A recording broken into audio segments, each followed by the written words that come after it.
So now I've assigned this part of the material as well, and it's ready to be used in the project. And if we go to the family types, we can just change the type like this. I can both create its type here beforehand, or I can just go ahead and use this one that we have here. You can choose whichever option that you prefer. So let's see what we have after this. Let me go here and put this on 3, the type, and then OK. Then I'll close this, yes here, and then we go back to the 3D view. So now we want to use the families that we created here. And if we go into this menu, we can see them. Let me just go back to the plan for now, and then open up the north view. Then I'll open up this level. So let's see what we have here. We have a J1 here, and the joists are headed this way as well. So I'll go to the insert tab, and then I'll click on the load family option, and then here I'll select the folder that I've saved these families in. Here, open this up, then this folder, then files, then families, and here we have the joist file, and I can also delete the backup files. So let me just get rid of these so we can get the folder as light as possible and our work as clean as possible. There we go. Delete this one as well. Then select all of these, get rid of them too. And then, all right. And then I'll go here and select the joist file. Here we have the polystyrene and the rebar and the jack as well. So for now, I'll go here and select the beam and the joist and the polystyrene file and open them up. So if you take a look at the AutoCAD file, we can see that it's using the J1 type in the plan. Here it says J1. And then after that, we have J2 down here. And then all this area up here is using J1. So I'll go back to the Revit file, and from the structure tab, I'll go here and select the beam system. And then from the beam type, select the J1 type. And then after that, let's see, we have the justification that we should just leave it on beginning for now.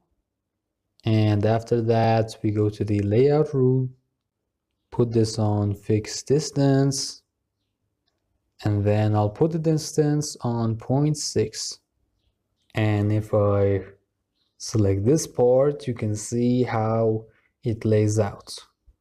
And then I'll click on this, and let's see if it places the beams correctly. All right, now I'll close this, and then I'll hit WT and put these next to each other. There seems to be an issue because these aren't joists. It seems like I've selected the beam type instead of the joist type. So I'll go here in this menu, and then I'll select the joist that says type 1 from here. And then after that, let's see, what does this say? All right, and there you go. So now I'll go here and click on the beam system again, put this on 0.6, and then select the type 1 joist from here. And then I'll go here in the plan and click on this part. Let's see. All right, there we go. After that, I'll click on this part as well. So the warning that we get here is not really important. It says that there's a slight difference, maybe like 0.1 of a millimeter between our drawing and the axis, and it's not really important. and so we won't have any issues. All right, after that, let me go here and click on this. After that, I'll go to this part of the plan and click on the beam system option again. And because we have type 2 for this part, I'll select the joist type 2 and then click on this part using the same dimensions. All right, then we scroll over, and this area that we want to cover now also includes this part down here as well. So first I'll go to the right and draw this part out. Let's see, click on it, and then okay, and then we go to the middle part. In situations like these, we can use sketch. So here I'll go and select this beam and then this one, all of them around this area. All right, then delete this because the selected one was located on the other side. So I'll go here and click on this side. Then we go down here and then trim this one. All right. After that, using a line, I'll connect these up. Select a line and then trim this part, and then we go over here, trim this one as well. So in this area, the joist that we need to draw need to be vertical. Trim this one, and so they need to be in this direction and parallel with these lines.